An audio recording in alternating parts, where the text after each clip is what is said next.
Tara. Hi, Sally. How are you doing? I'm doing very well, thank you. How are you today? I'm pretty good. I really just woke up. So. Yeah. This is not our normal recording time.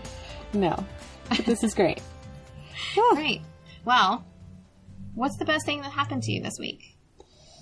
I had a weird week, so I was like feeling nervous about answering this question. Well, I guess the best thing that happened, this was not a thing that happened to me. But my answer to this question is that I spent a good portion of yesterday just catching up on the Big Brother live feeds and all the crazy drama that's happened this week. And it was the most enjoyable thing that I've experienced in a while. Because I had a weird week. So that was really kind of the highlight. Sometimes you just need a little distraction. Yeah. So that was really great. It's been a really crazy week in the Big Brother house. All the live feeds were very entertaining. So that's it. That's the best thing that happened to me this week, was that I got to do that. That's amazing. What about you? I've had kind of a weird week too. I've had a lot of really amazing things happen, but what's really present for me doesn't seem like a big deal, but it felt like a big deal to me as this morning, my boyfriend got up before I did, and he finished off the iced coffee that was in the refrigerator, and then I heard him turn on the stove, and I was like, what are you doing? And he was like, I'm making you a cup of coffee. And I just thought that was the nicest thing, because it was great. I mean, I don't know. That was really wonderful. So I just felt really like loved and taken care of in that moment. And he is leaving for the weekend, going out of town. So it was just like a super, super nice way for us to part from each other's company. I love that. Yay! Yay! Thanks, Matt. Well, that was much quicker than our usual exchange. That's good. Let's get to it. Yeah, let's do this. Who have we got this week? This week we are talking to my friend Katy. Hi, Katy. Hi. Welcome. Thank you. Happy to be involved. And I love that little story about Matt. Yeah, he's such a sweetheart. I think that a lot of his friends don't really know. Oh, we know. He's like dad. And he just gets sweeter all the time, too. It's great. Yeah, that's good. Okay, so, Katy, you are here talking to us this week because a year ago today, you saw a therapist for the first time to cope with the death of a family member. Yes. Since I've done that, I've stopped going to therapy because I switched insurance and my deductible is so crazy. Yeah. But I had avoided therapy for this with dealing with this grief for a few months, and I basically had an experience where I kind of lashed out violently on my boyfriend at the time, and so he was like, you are not coping with your feelings and you need to do something. And I thought a psychologist would be the most responsible action that I could possibly take. So what had happened was, on my birthday, I got a phone call from my dad. I had a lot of missed phone calls from a lot of people that morning when I woke up. And you know, the night before I felt really weird. My boyfriend was over and I actually asked him to leave because I felt so strange and unhappy, and like, which is pretty unlike me. I'm a pretty like amicable person, usually always in a pretty good mood, positive. But I woke up that morning and I got this phone call from my dad. I called him and he told me that my cousin Michael had killed someone. And I immediately broke down. I was crying. I couldn't even hear anything that he had said afterward. And my cousin Michael is not my blood cousin, I should preface with saying. He's the son of my godmother, who's my mother's best friend of like 30 plus years. About 4 years ago, my mom and my Aunt Peg moved in together because they're reaching retirement age. They're both single women and they wanted to save money. So I've always been close with my Aunt Peg, but in the past few years, we've grown even closer. And I've spent most of my holidays with her family. Her 2 sons were like another set of brothers to me, you know, like beyond cousins. So Michael was in his mid-30s and had always had issues with drinking and was just kind of a wild guy, but he was hilarious, affable. Him and his brother told the best stories, like always making me hysterical laugh, like everybody. So this news came as such a shock. And I knew that he had been dealing with depression over a breakup himself. And I knew that in August he had attempted to commit suicide. But I never thought that something like this would happen. So I called my mom, and she was in tears.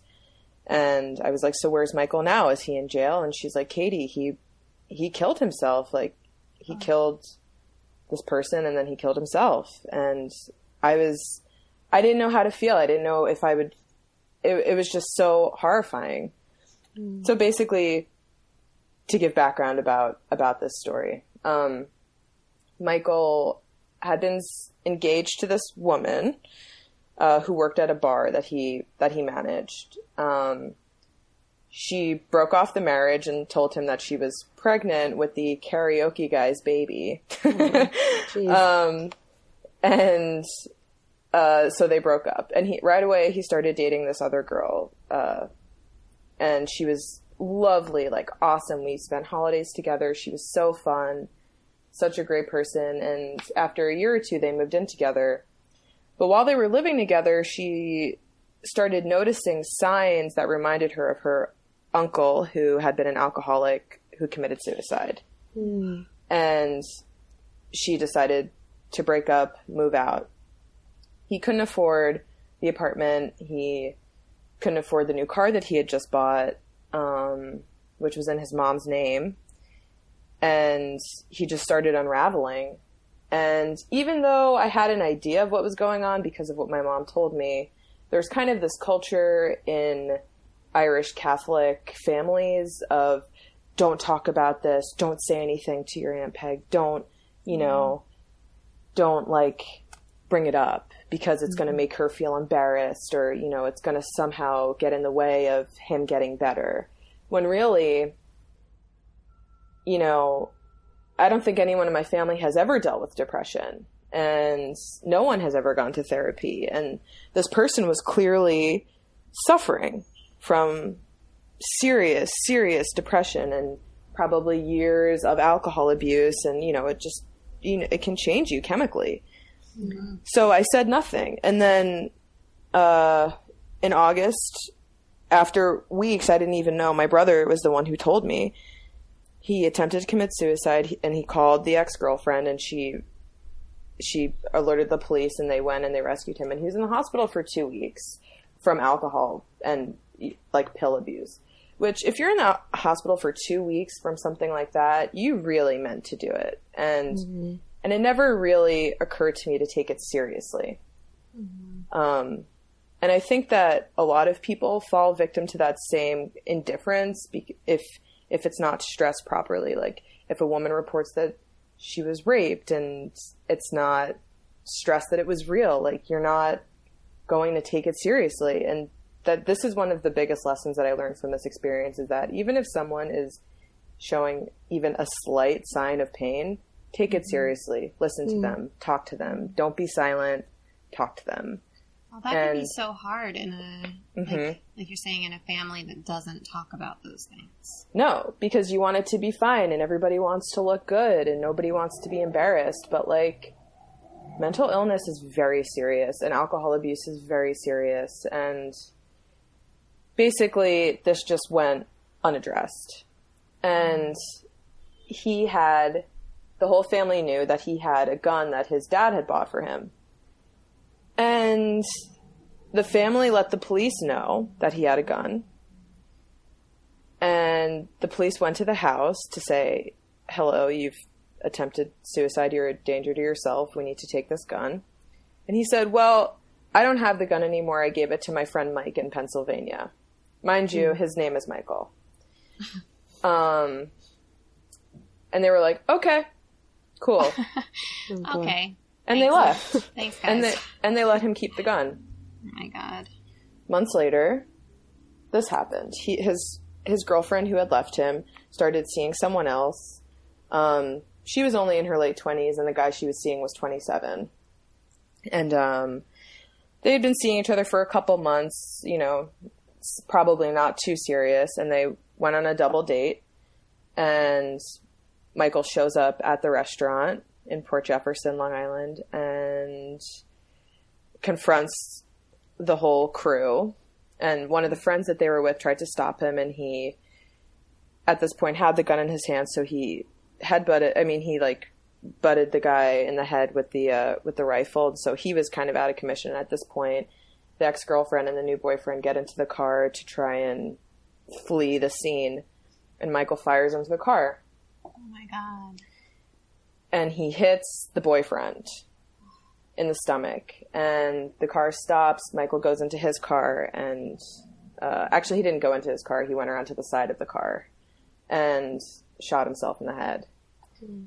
The boyfriend died on the way to the hospital, I believe, and I've never spoken to this girl ever since. And I mean, it was just horrible. It was absolutely horrifying. You know, my family's really Catholic, so like, and so is my Aunt Peg's family.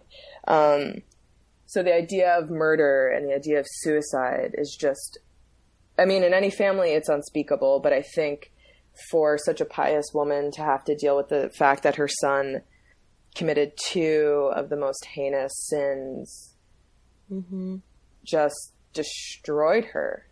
I mean, since then, my relationship with her has never been the same. It's as if she's, you know, hardly there. And she's since turned to prayer. She's in like a bunch of prayer groups, and I don't even think that they talk about what they're praying for in these groups.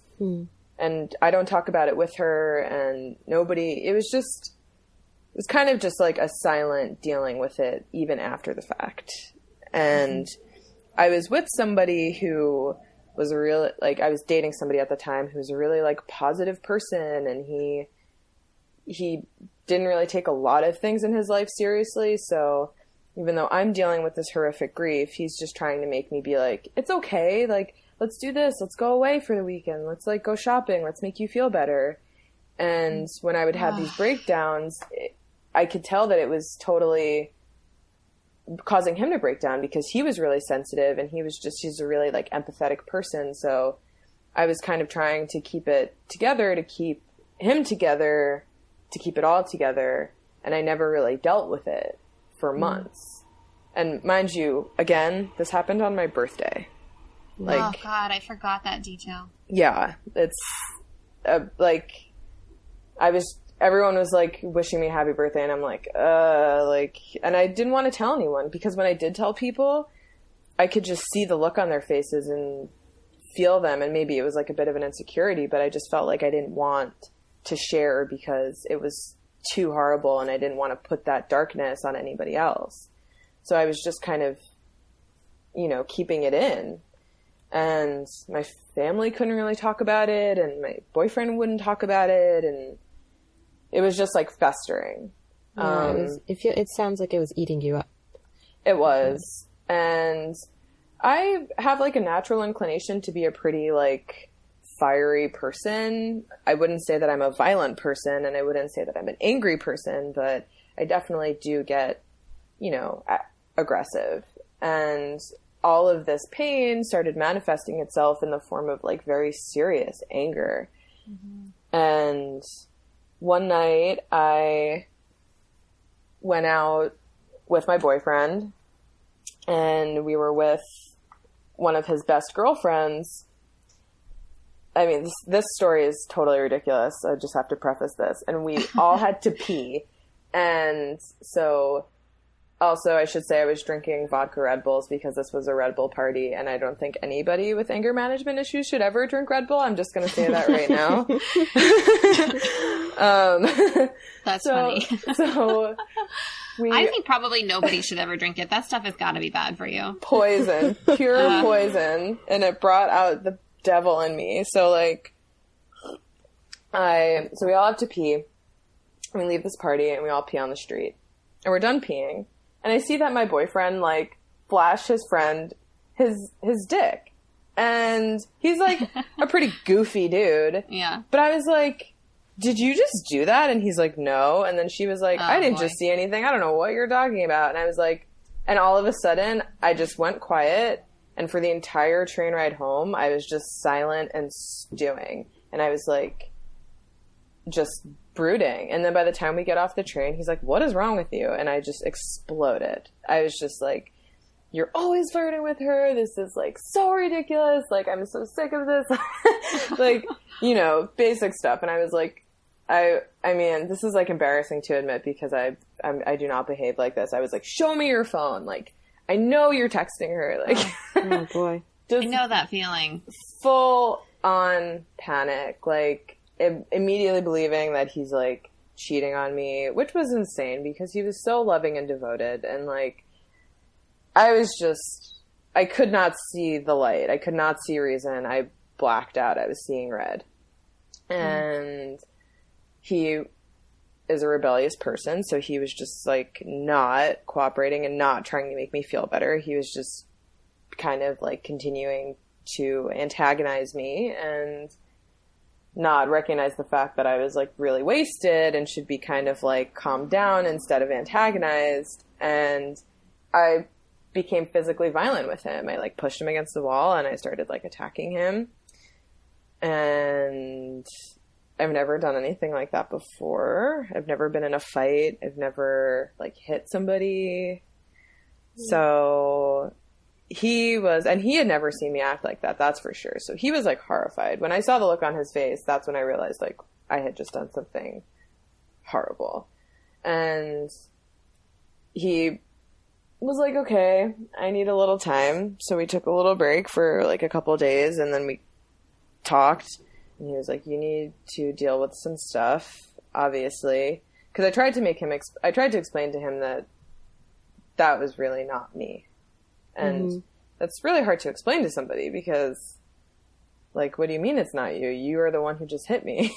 Yeah. But I really didn't feel like that had anything to do with the person that I am. It was just an expression of all this pain that I had been dealing with. Yeah. So I was like, I'm going to see a therapist. I need to talk to somebody. I have a lot of things going on. And, also for more context, because of this depression, I had just finished a job right before my birthday because I was working in production at the time. I'm a video editor. I work in production as well. And I finished a job and I was looking for a new one. And then this happened with my cousin and I could not look for work. And then when I thought it was time, like, okay, I need to look for work because I'm, like, going broke here, I would go into interviews and just be a total spaz. Like, and communicating with people, I was just vacant. Like, I was just so not myself, so I wasn't getting jobs. And I had, like, no money, and then I had to take this, like, really crappy job, working for this production company as a video editor, and it was, like, terrible and, like, really stressful, and so that was adding to all of this. So so that was part of also what I was dealing with. So I go and I look for a therapist and I find this guy. His name is, maybe I shouldn't share his name, but, I go, and at first we, like, I was surprised to, like, find that in therapy, they don't really ask you questions.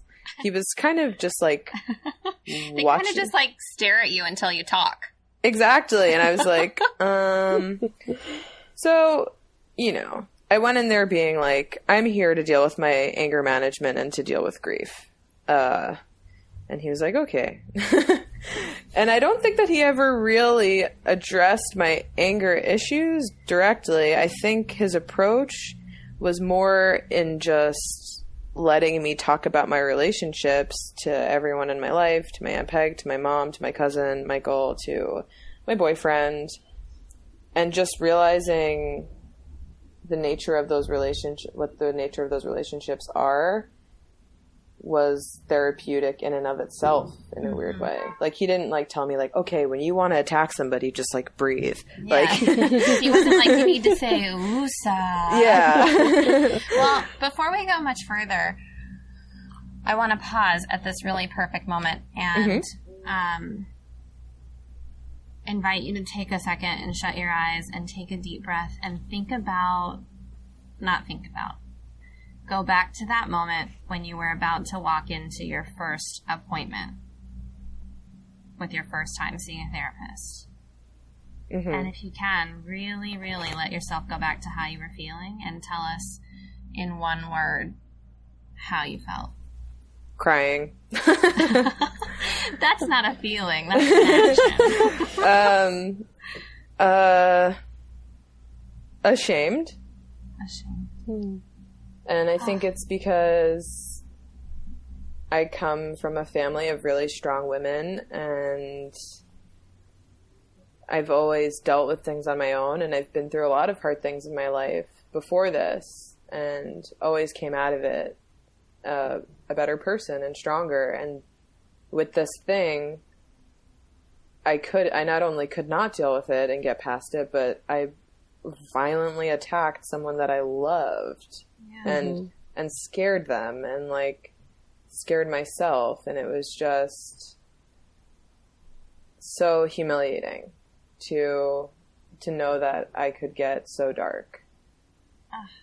I just want to like crawl through the screen and hug you. Yeah, me too. I also want to say that like I didn't want to interrupt anywhere in your story, but I do want to take a moment to say how much of it I so deeply resonate with. And, you know, the only two times, I think there's two times in my life when I would say that I got kind of violent. And both times were times when I had something that I wasn't dealing with, and then had a kind of violent outburst, and then was like ashamed and scared and had the same feeling where I was like, that's not me. What is going on? Yeah. I mean, I think what was really frightening to me was seeing that, was knowing that I did that, and then being like, is this who I am? Like, am I gonna hit my partner? Am I gonna hit my children? Am I gonna attack somebody on the street? Like, I really, really scared myself. Well, and it just goes to show, I think, how corrosive a culture of silence can be.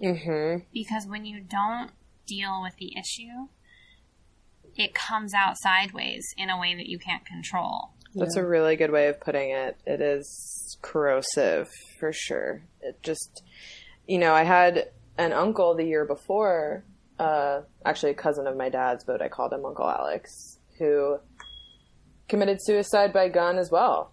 He obtained a gun illegally, somehow. He had asked my dad if he could, because my dad's like a big hunting guy, and he had asked him, a couple months before, if my dad could help him get a gun. And my dad was like, why? Do you want to go hunting? You can just borrow my guns. You want to go shooting? We'll just use my guns. And my uncle was like, no, forget it. And then months later, they found him in his office. He had shot himself in his chest. And again, this was an affable person. This was a guy who told the best stories. I don't have a lot of family members who just call me out of the blue to be like, how are you? And this uncle did. He would call me. He'd be like, how are you? What's going on with you? Like, he wanted to know. He was a great uncle, father, brother, son. And it came as such a shock. And, I can't help but feel like he committed suicide probably because he was dealing with unspeakable pain so my mom is Irish. My dad is Latino, he's Honduran. And so we're talking about a really macho culture. We're talking about a patriarch. And maybe there was no way that he felt like he could talk about his depression without, being vulnerable. And and then this happens. It's just this silence and this shame about having feelings. And I didn't even realize that I was guilty of that. I didn't realize that I was a part of that culture. I thought that I was a sentient person. I thought that I was an open person. And this experience and going to therapy and having my therapist ask me why I felt guilt about certain things, about certain feelings, really made me realize that, like, I'm not as in tune or as, like, feelings doubt as I thought I was. And since then, you know, I explained to him my relationship with my Aunt Peg, with my mom, with my parents, with my cousins, and I was like, I just don't know how to talk to her, because I really didn't. I didn't know how to speak to my aunt and be like, I'm sorry. Mm-hmm. And he's like, why don't you write her a letter? So I did. I wrote her a long letter and I mailed it to her. I couldn't even give it to her in person. And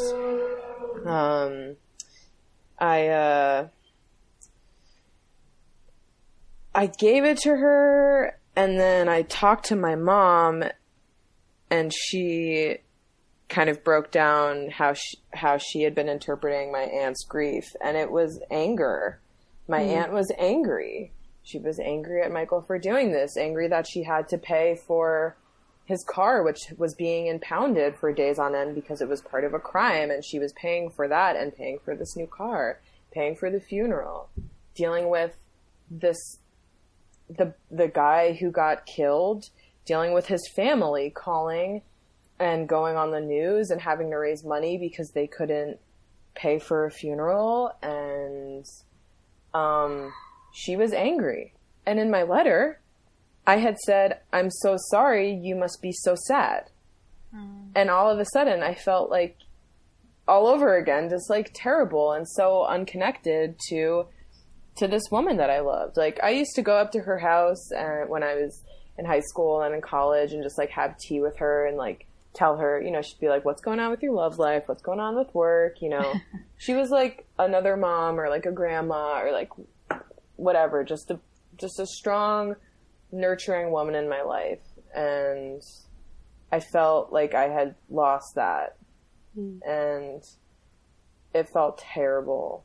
So the letter was not really a fix. But I mean, but it was a step. It was a step, and I think it was good for me, but maybe it didn't have any effect on her. And I had to come to terms with that too. That, like, what I do with my life is really for me, and I can't expect to affect other people or help other people or have them behave the way that I want them to behave. So Go ahead. No, I was just going to say that I basically entered this place of like self-preservation, and unfortunately, even still, I find myself distanced from my Aunt Peg and also from my mom a little bit because she's so close to all this pain. And when I go there and when I see them, I get really sad. It really hurts me to see, you know, the ripple effect of all this. But I can find in my personal life, when I'm alone, separate from my family, that I have a really rich life. And I'm, you know, I've since like, I work at Comedy Central now, like my dream job, and I have like a ton of friends, and I have a lot of fun, and I go on vacations, and I know in my day to day I'm really, really happy, but my family is still a bit of a pressure point. Not a bit, it's totally a pressure point. Like, I just totally minimized that. Yeah.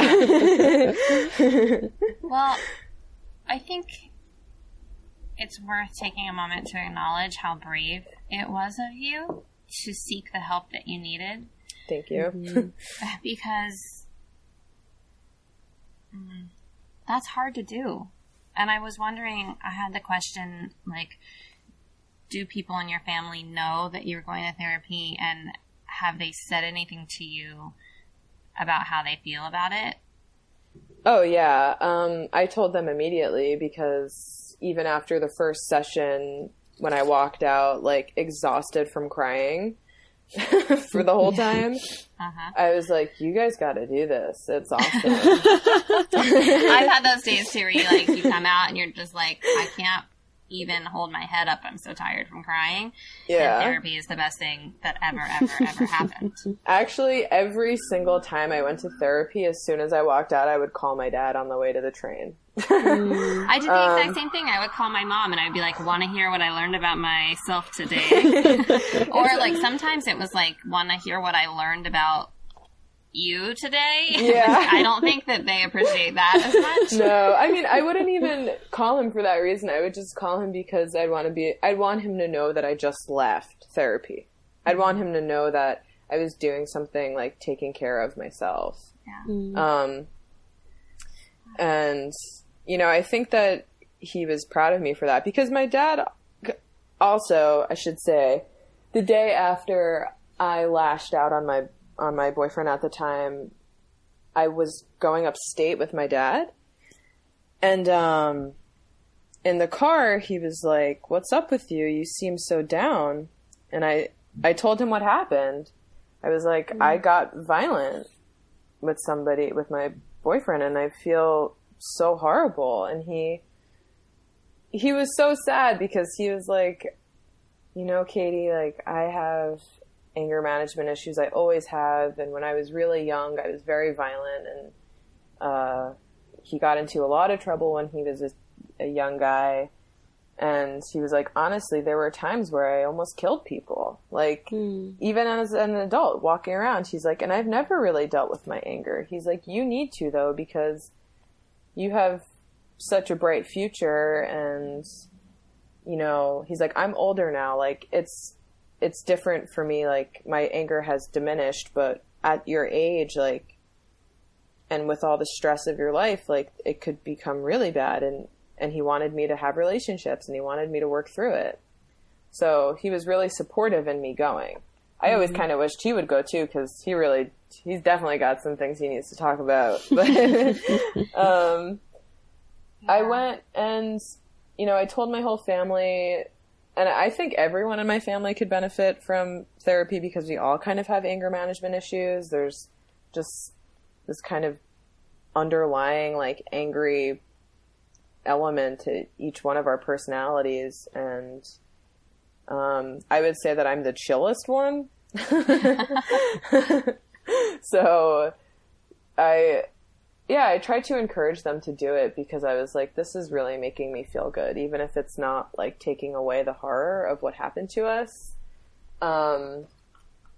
It is just making me think about things, and it's taking off the pressure because I couldn't talk to anybody else. Like, even, you know, like my two best friends, I kind of felt like when I would start talking about it, like one of them would start talking about her problems, and then the other one just like kind of couldn't handle it because he was like so sensitive that I could see that it was just like killing him to hear this shit. And and then my boyfriend like was just, you know, trying to be Mr. Positive, even though he himself had major depression, crazy issues. And so a therapist listening to me without bias was just massive. And so, you know, we kind of discussed my family dynamic a little more, and I got through the grief. I got through it. I just started feeling happy again. I started feeling excited. I mean, part of it was due in part to the distance that I was creating between myself and my family, which I still feel guilt about. I still feel like it's a little irresponsible, but I dealt with it. And then all of our therapy sessions started becoming about how much I was fighting with my boyfriend. And at a certain point, I walked in there and I was like, I don't think that I can come in here and talk about this again, so I'm going to break up with him. Wow, good for you. Good. I did that for a long time, and I got to a point where it's like I talked about my relationship with my boyfriend every single week with the therapist, and it wasn't until the boyfriend and I broke up that therapy actually started to really help, you know, because it was like that was occupying so much of my energy. And once I was able to get rid of that element of my life, to be like, well, now we can talk about what's really going on and like maybe why were you in that relationship in the first place. Yeah. I mean, it's so sure. interesting. The whole like thing that you're talking about is just like what keeps going through my head is, first of all, how deeply grateful I am for the level of conversation that I have in my life every day.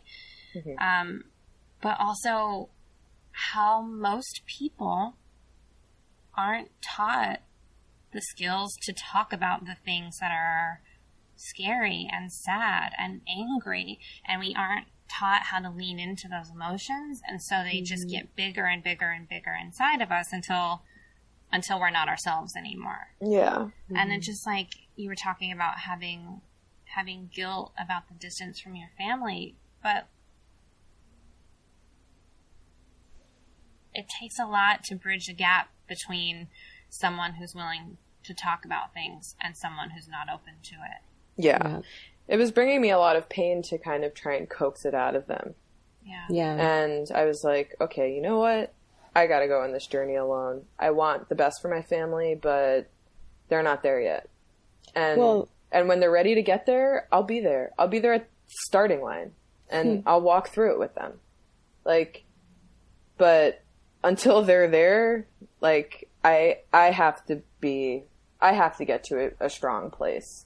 Because if we're all weak and we're all hurting, no one's ever going to get better. So, you know, I just had to be self-preservationist.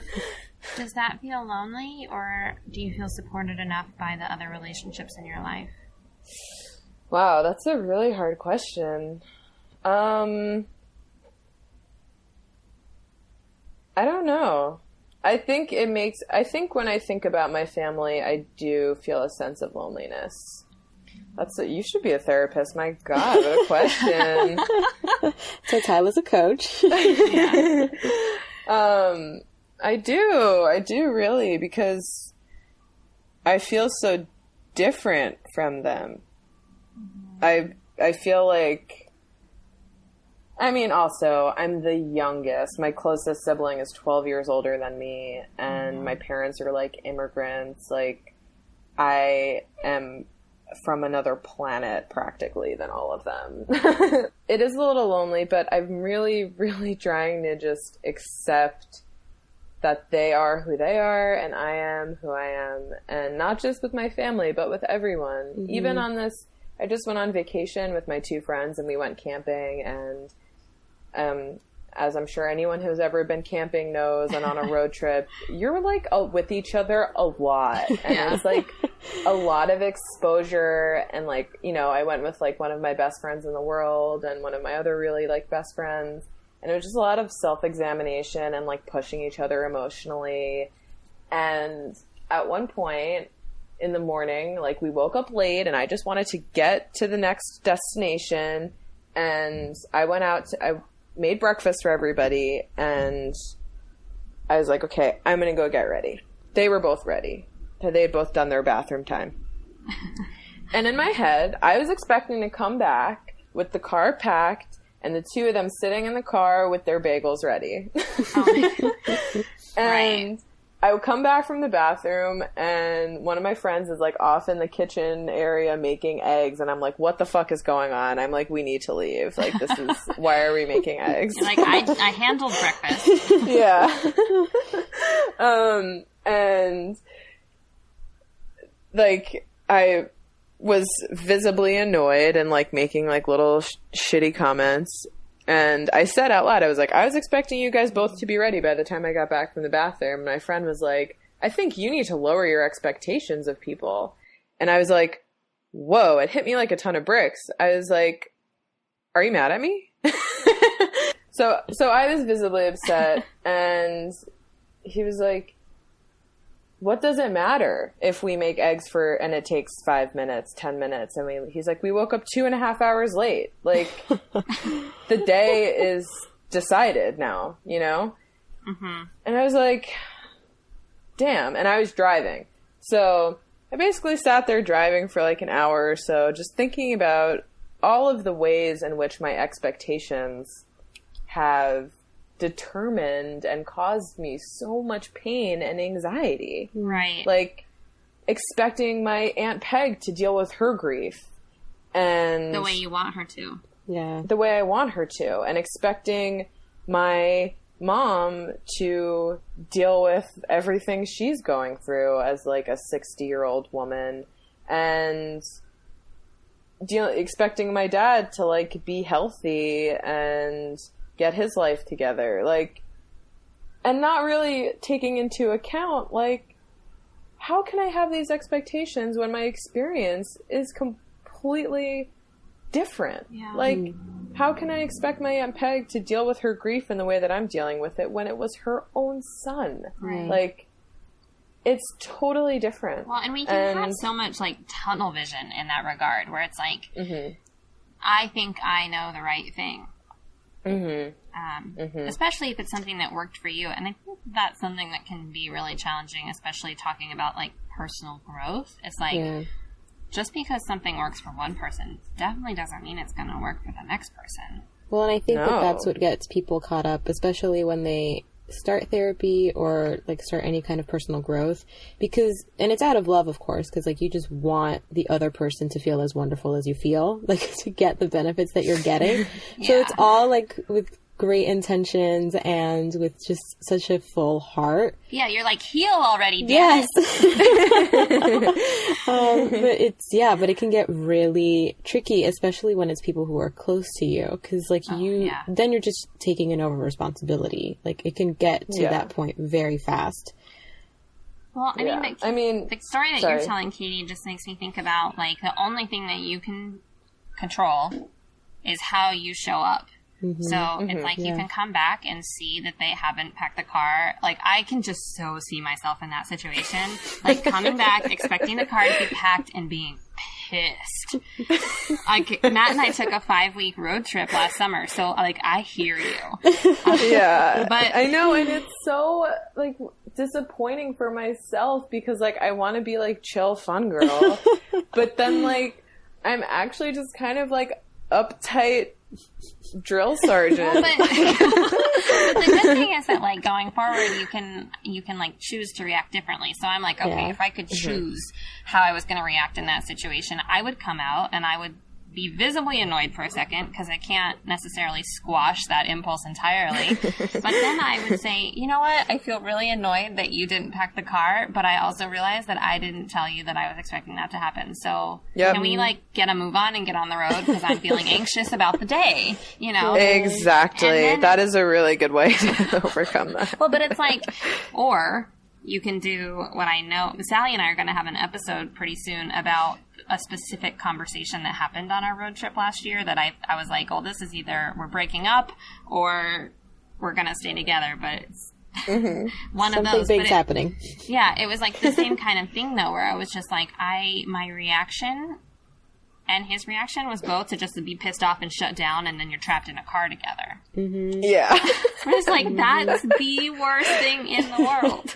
Oh my god, I want to know what the conversation was. Well, to hear it on the podcast. Yeah, we're going to do a whole episode about it because it was like a huge turning point for me. But, I mean, it's so interesting, though, and you're at this point where you have this group of people in your life, in your like as your family, who you say are so closed off, but I do think that the real gift in this is that you do get to choose how you continue to show up. And the thing that keeps like coming to my mind is like you also get to continue to lead by example and to be like the shining light of authenticity. And just because they're not ready to open up doesn't mean that you can't continue to give them opportunity to do so. So I'm like thinking every time you see your MPEG to be like, how are you dealing with this?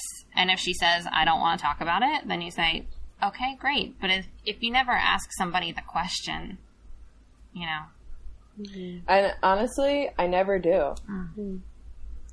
And I mean, I think a lot of it, I mean, I see her so rarely, and she's just so vacant at this point. And, you know, my mom, she's like a big feelings person. She's always talking, but I think it's like a lot of it is kind of just minimizing her feelings and just being like, well, you know, I'm just getting old and I fucked up my life, but it's okay. Like, and it's just like this feeling of like not deserving to be happy. And that always kind of puts me off. And then I like, when I get a minute alone with my Aunt Peg, like I don't want to upset her and I don't want to ask her. Oh, but haven't you ever just been in that situation where you just need someone to ask you the hard question? Yes. I mean, I love it. I love when people ask me the hard questions. But my mom has kind of conditioned me to feel like they don't want to be asked the hard questions. Well, then they can tell you that. Yeah. You know, but if you don't ask, then they don't ever have the opportunity to be like, I'm sorry, please don't ask me that question. Mm-hmm. I know. It's shitty because I feel like I don't have the courage a lot of the time because I'm afraid I won't know what to say. Well, I understand that, but I think you're very brave. Thank you. My older sister lives in Arizona, and she came out in during the fall, and she went out to dinner with my mom and my aunt and my Aunt Peg's sister, and they started talking about Michael, according to my sister, and my sister was Michael's age. They like were in high school at the same time, and you know they were just kind of both growing up in our area at the same time, and we were both both of our families were in the same like socioeconomic status.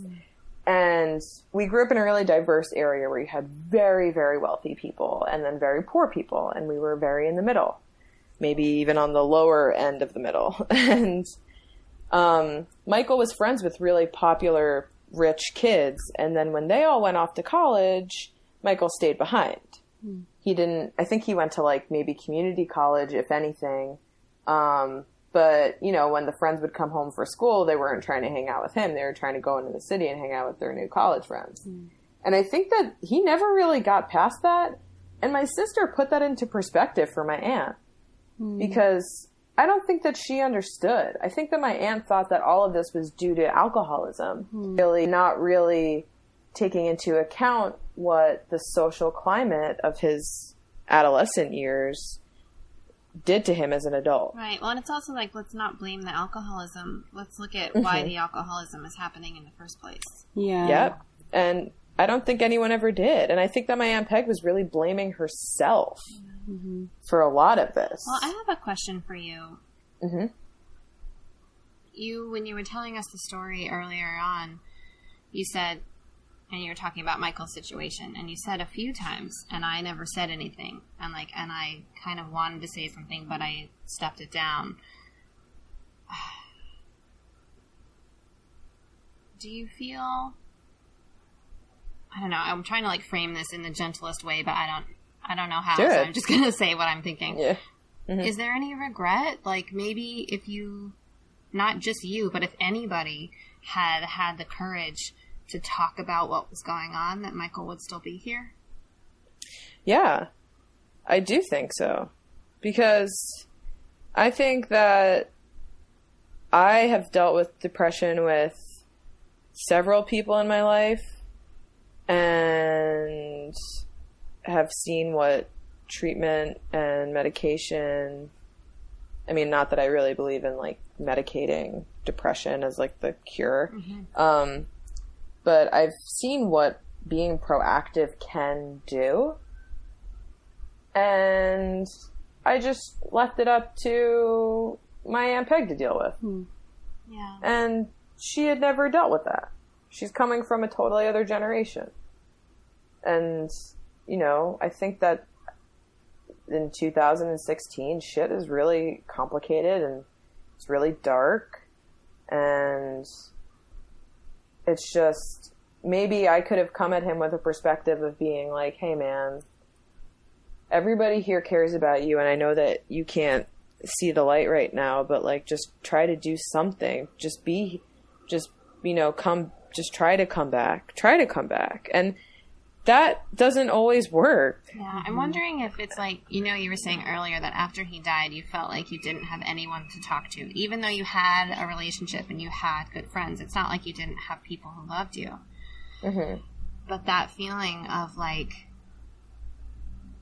not even thinking that the people that love you the most are willing to engage with you on those things. I think in my relationship with Matt, I've gotten to the point where it's like, I'm going to talk about this. Yeah. And it would mean a lot if you would participate. Mm-hmm. Yeah. But like, and I actually had one friend who I told about it like months later, and we were like eating breakfast, and I told him, and he was visibly affected. He's a really like emotional, deep guy, like very smart. And we talked about it, and that felt great. But then afterward, he texted me and was like, Katy, I've been thinking about what you told me, and it's really big. It's a really, really big issue, and I really think that you would benefit from seeing a therapist and talking about it. And he even gave me a list of clinics that accept, let's see, I guess I was still on my parents' insurance, but he provided me a list of clinics that take people without insurance and do sliding scale therapy.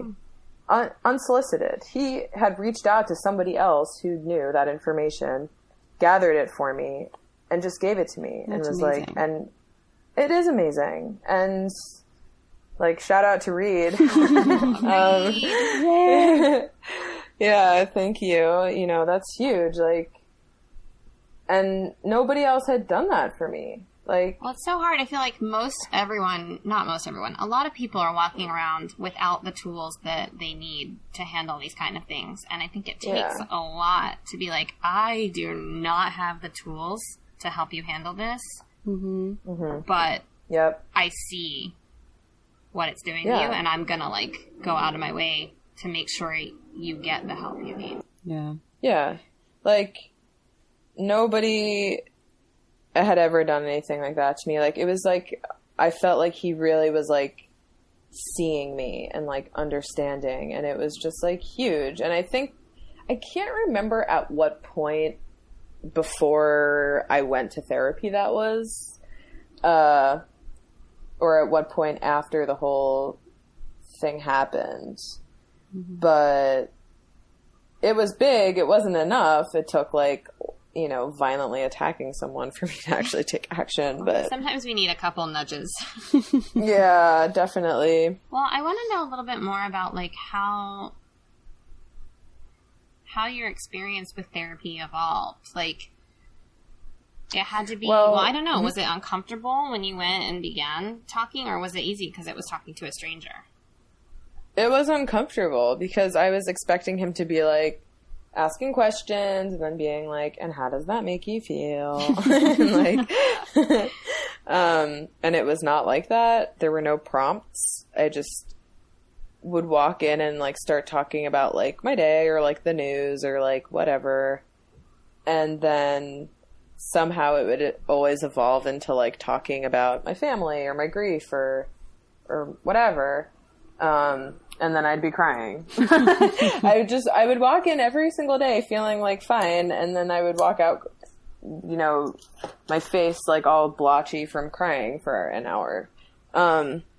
So it was good. I mean, I got to a point where I found myself feeling really stable with the grief, and then realizing that my relationship was really like, I don't want to say toxic because, my boyfriend at the time was such a good person. Like, we were just really incompatible. You can have a bad relationship with a good person. Yeah, for sure. Yeah, definitely. But honestly, he was the first person that I had dated as an adult. Mm-hmm. Like, I had a boyfriend when I was in my sophomore and junior year of college, but after that, nothing until a year ago. So that was like 5 years of being single. And well, just like learning to like talk about feelings, learning to be in a relationship is hard. Oh yeah, another thing that should be taught when you're younger. Yeah, I don't know why we get taught math. Yeah. Who cares? Everyone uses a calculator on their iPhone. Instead, I want to be taught how to have a relationship and how to talk about my feelings. Yeah, for sure. Yeah, I actually was in a group in high school, and I think my junior and senior year of high school, called peer group, where it was like a really diverse bunch of kids. Like, you had to interview to get in, and the whole thing was just talking about your perspective as a teenager. I love that. That sounds great. It was fucking awesome. Like, I loved it. And actually, it was peer group that helped me get through an abusive relationship as a teenager. I was dating this guy when I was a junior in high school who was extremely abusive, like, both physically and sexually. And that was, like, my first sexual experience, you know? And that was really fucking hard. I can't believe you hadn't already been to therapy. Yeah. I know, right? That's what I'm saying. But I didn't need it because, honestly, I had the help of peer group. And this, like, teacher, Mr. Ravo, shout out Mr. Ravo, I still remember you, like, who helped me to deal with these really big issues as a young girl. And I also think that a lot of those things maybe didn't get properly dealt with, so I also discussed those things in therapy. Yeah, I felt like I didn't know how, because I didn't know that you could have a bad relationship with a good person, you know? Mm-hmm. And I just had a really hard time ending it, because I'm talking about my most recent boyfriend. Yeah. And so, you know, he just kept kind of, just in talking about it, my therapist kept making me realize that this was just a bad relationship, and he was a difficult person, and we were not making each other happy. And like I said, I went in there one day and I was talking about it, and I was like, honestly, I can't come back here and talk about this. I feel too guilty.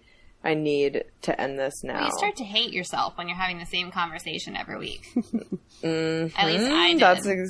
I really did. I was like embarrassed. I could see him falling asleep, and I'm like, ugh. Well, and also it's got to be tough to be the therapist who's like, can we please talk about something different? I know. So tired of hearing you say the same thing. Yeah. And then, so we broke up, and then I went back a couple times, and I felt like I had nothing to talk about because I was so happy and I was so free.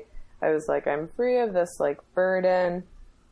And then my insurance changed, and I stopped going. Mm-hmm. But after this most recent vacation and basically, like, a feelings fest for a week, I am feeling like I need to go back. Oh, really? I just feel like I still have so many things that need to be addressed. Like, I don't actually feel confident about the fact that I could be in another relationship and be a good partner. Like, I think I have a lot of trust issues and communication issues and expectation issues, and I want to get to the bottom of them without having to have the conversation about grief, without having to have the conversation about my boyfriend who's upsetting me. Like, I feel like I'm very in a place of, like, personal examination, and I'm not the authority on myself, and or yet. I don't need to be the authority on myself yet. I think I need help understanding myself still. Well, the thing about therapy that I'm thinking as you're talking about it is, like, I don't know, because the therapist kind of does just sit there and stare at you and wait for you to talk, which is the most annoying thing on the face of the planet. But I think really the reason it's so valuable is it's an hour every week where you have the space to look at the way you're existing in the world. And with therapy or with coaching or with peer group in high school or whatever it is, it's like, if you don't have that space, it's really, really challenging to look at those things. Yeah, because it feels like a waste of time. And to just, you know, be thinking about my feelings. But the fact is, like, these are really hard times. And I think that our generation is so, like, the self-analytical behavior is really inherent, but we're not psychologists. Like, I'm sitting here analyzing my behavior, but not really understanding, like, what any of it is, or, like, what the relationship of it is to my past, and what it's going to be to my future. And I can't expect to be my own doctor. Like, I have to go and talk to a professional who can, like, because the fact remains, like, I got physically violent with somebody, and I know that I was dealing with grief, but that is inside of me, and I'm afraid of that happening again, and I just want to be happy, and I just want to keep everyone around me safe and loved, and, like, I might need to go to therapy for the rest of my life, and that's okay. I took a break, but I'm, like, very ready to go back.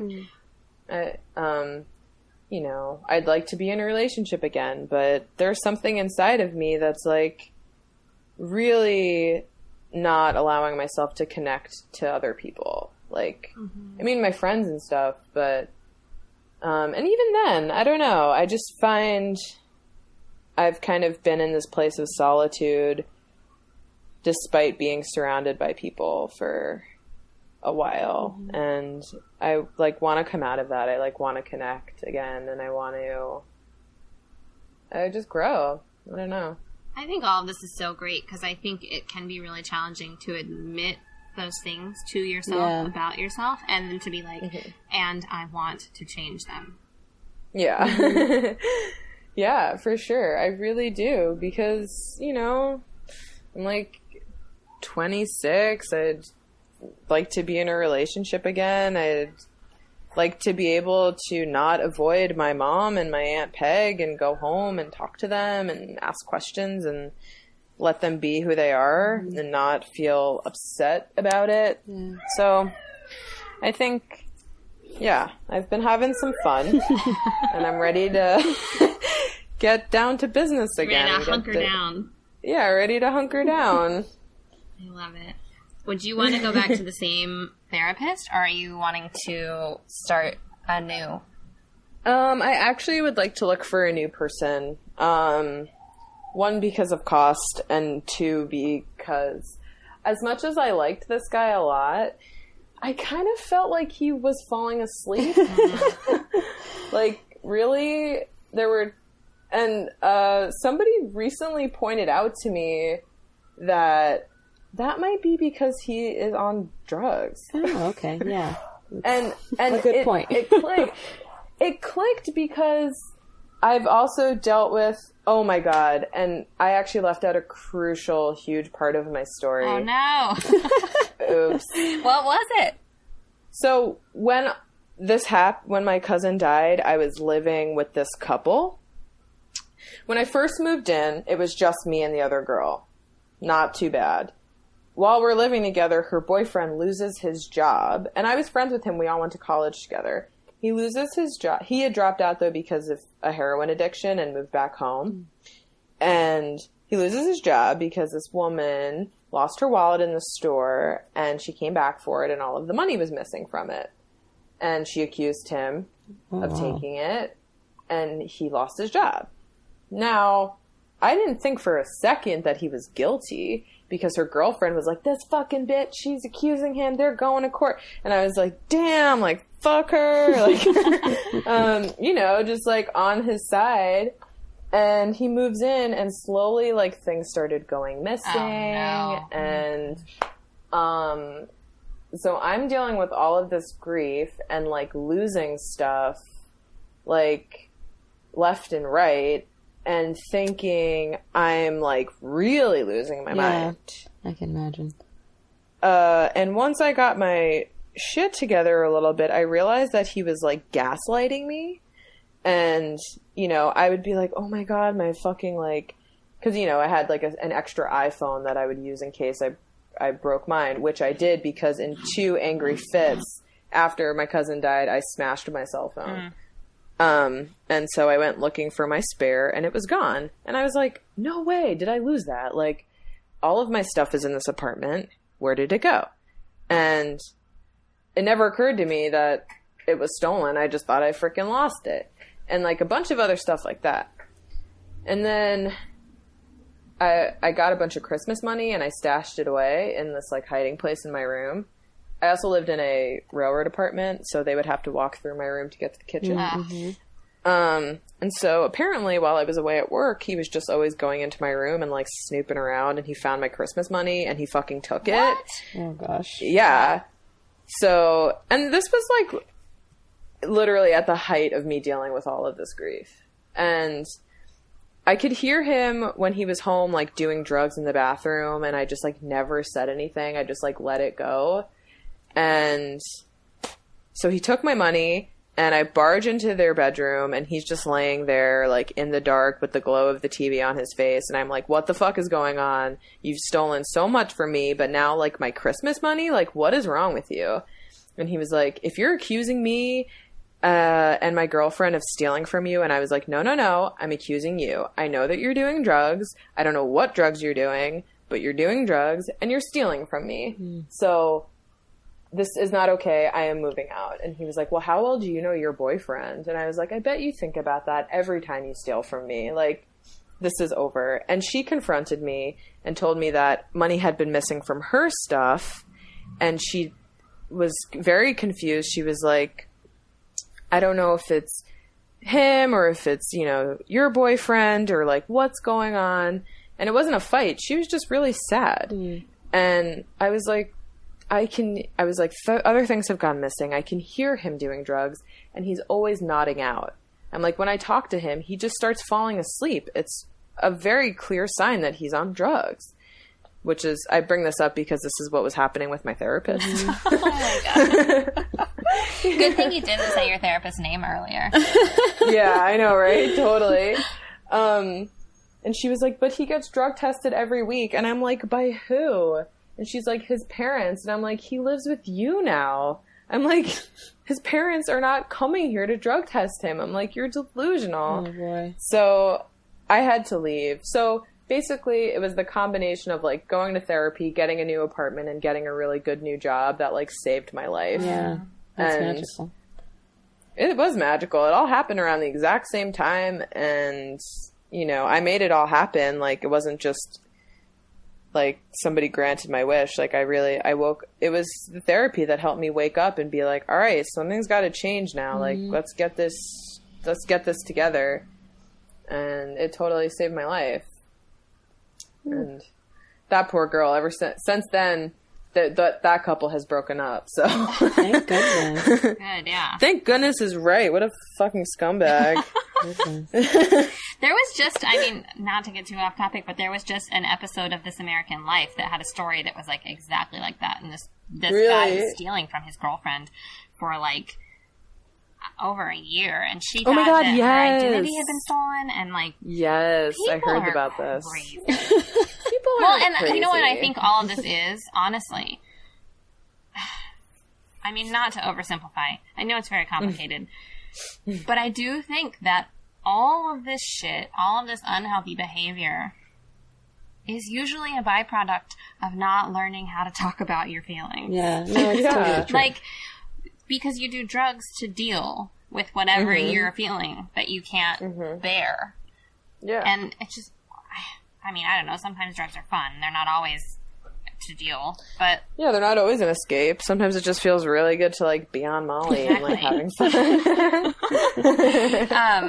But like any kind of like addictive behavior, and it's just like it's so interesting because it's this whole every single thing that we've talked about, every problem, every unhealthy behavior that we've talked about in this whole time, this whole conversation, I do think all stems from the same thing. And it's just like, why is it so hard to talk? Mm-hmm. I I don't know. I think that our next generation, you know, our children, hopefully, will be able to talk more because I think that psychology is entering like the arena as a main contender. Yeah. Like, and I mean, personal growth and coaching is like one of the fastest growing industries in the world. Yeah. No. I mean, I wish other members of my family would go to therapy, and maybe in the future they will. But I don't know. I just feel like amongst my friends, like I know so many people who have gone. Just talking is easier. And you know, I hope to always be a person that people can come and talk to. And now when I know that someone has gone through something, like, or I see someone is going through something, I make a point to be like, hey, I'm here. Like, these are the ways in which you can deal with this. Maybe if I have advice even, but I don't know. I think that the most valuable thing that I can take away from all of this is that just talk to people, be a person that people can talk to. It's like being able to create the safe space for someone to talk. Mm-hmm. Yeah, like be the read in the situation where I say like, hey, what you said is serious and I'm taking it seriously and I love you and I'm worried about and you. I see you. Mm-hmm. Yeah, and I see you. It's really hard to know that that's what's going on. And so I think the best thing that you can do is just be there for the people in your life. Like, I'll be here for my niece and nephew if they're going through something, if, you know, elementary school's really hard, or you know, for my own children, like, to let my sons know, like, you can cry, be emotional, like, if you're confused about something, like, talk to me. Or for my daughters to be like, sexual abuse is a reality.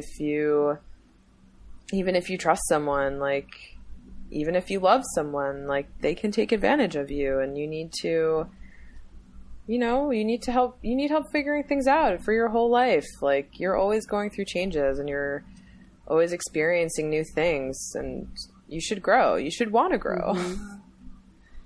Well, and I think also, I mean, not that you've said you're going to give up on your family, but, like, don't give up on them, and No. they might surprise you.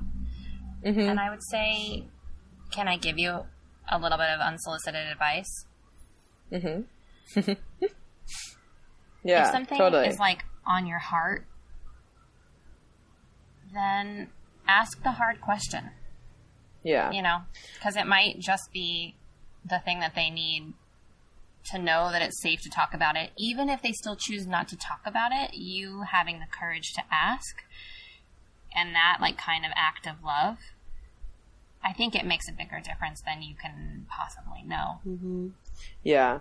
And I actually did that just last weekend. My mom picked me up from the airport and we were talking, and she just started kind of going into her typical spiel of complaints about what's going on with her.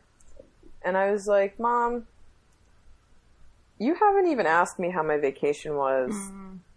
And I've noticed the last couple of times that we hang out, you're kind of unpleasant to be around. And it felt really fucked up to say that, because it's my mom and I love her and she's amazing. Did it also feel kind of great? It did. She was like, really? And I was like, yeah, I don't want to say that I think you're depressed, but it sounds like you're in a rut. Mm-hmm. And I'm in a position to help you. Like, you know, I make good money. Is there something that I can do for you? Can I, like, get you a gym membership? Can I book you a vacation? Oh my like, God, you're the nicest. Yeah, that's amazing. I was like, I feel guilty because I'm over here enjoying my life so much, and you're sad on the bus because you can't afford a car payment and getting, like, lice. She got lice twice last year. Really? And it just kills me to hear her complain about stuff because I'm like, fuck, you know, I have such a good time.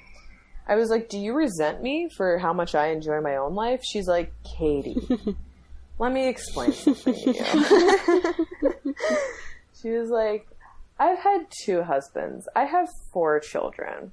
When you're the person in that situation, left behind, watching your children grow up, the best thing about my life is seeing you all enjoy yours.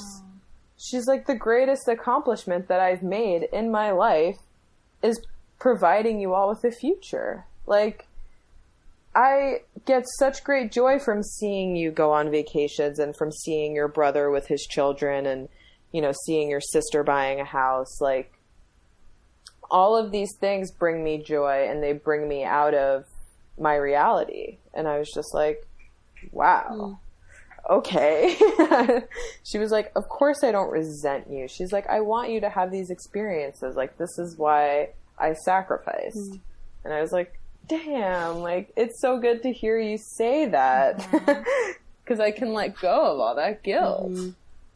Oh, now I just want to hug your mom. I know, right? Me too. I still want to get her a gym membership, though. I still think she'd be happier if she could move and groove a little bit. Like, go to Zumba? Yeah, totally. I know she would just love it. Aw. Well, you should do that. Yeah. Yeah, I know. I think I'm going to throw down. Unfortunately, she lives in such an expensive part of Long Island that, like, it's every single gym out there costs like $80 a month. So I think I'm going to commission my brother and sister and make them split it with me. Oh, it's even better. Joint gift. Yeah. Yeah. But, I don't know. It definitely pays to just bring it up. Just ask the hard questions. Say the thing that's eating away at you. Because you never know. It could save somebody's life. Yeah. Well, I'm so proud of you. I'm so proud of you. Thank you. I'm proud of you, too. I'm proud of both of you for doing this. And Thanks. Tyler for making the shift, you know, to doing life coaching and stuff. It's big. It's a really big leap. Sally, I don't know your history or where you're at, but she's equally amazing. Yeah, I believe it. If you're friends with Tyler, I believe it. Well, Sally, do you have any other questions before we ask our final questions? No, I'm good. This has been beyond awesome. You've been so quiet over there. I know, I've just been taking it all in. I just am, like, enraptured. Conversation.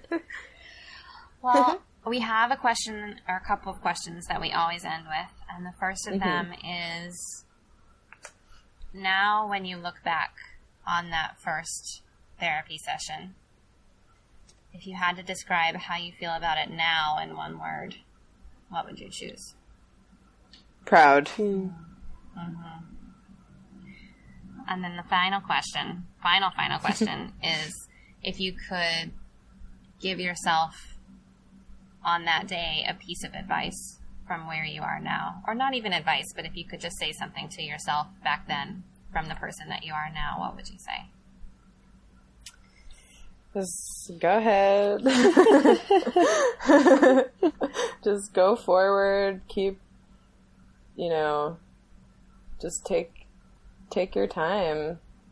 It's a long journey. Commit. I don't know. Maybe commit. Yeah. Commit. Well, I can't wait to see what you learn about yourself if you go back. Yeah.